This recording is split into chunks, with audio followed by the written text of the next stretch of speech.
In this video, I will show you how you can secure your workloads in GCP, and how to block SSH and remote control desktop over the public internet, but still be able to access your workloads over the spots without a VPN connection. If you wanted to do that. Just before I start on this, please don't forget to like this video to help other people who would like to learn more about this, find this video quickly. And also, this will help me grow the channel as well.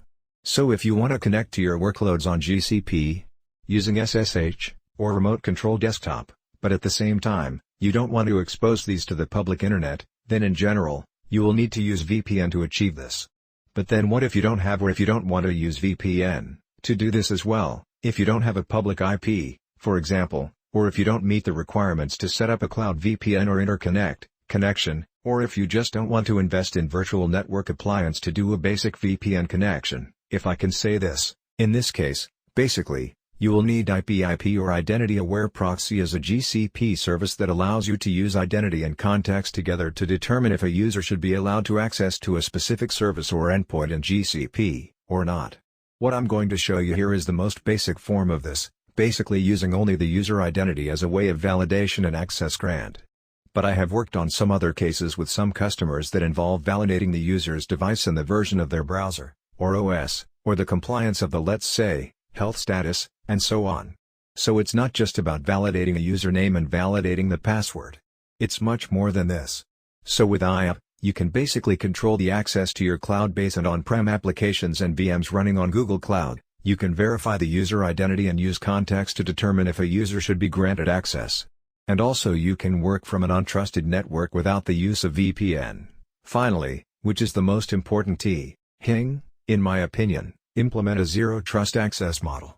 Now, I can tell you that I worked on each of these points as a separate use case scenario for some customers.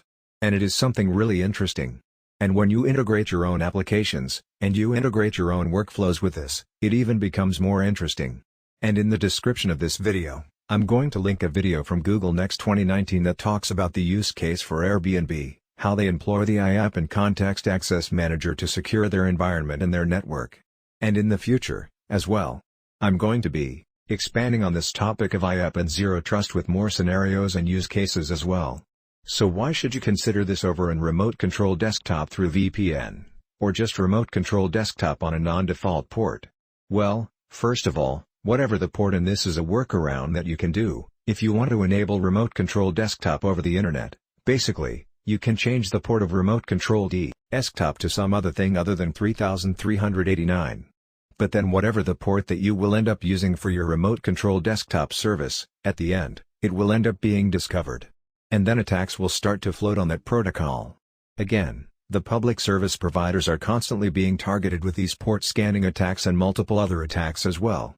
And it's not something to discourage you from implementing the cloud anyways. When you talk about the cloud, you have to have a baseline and a minimal security practice that you should not let anything in your environment go beyond, which is again for your own good.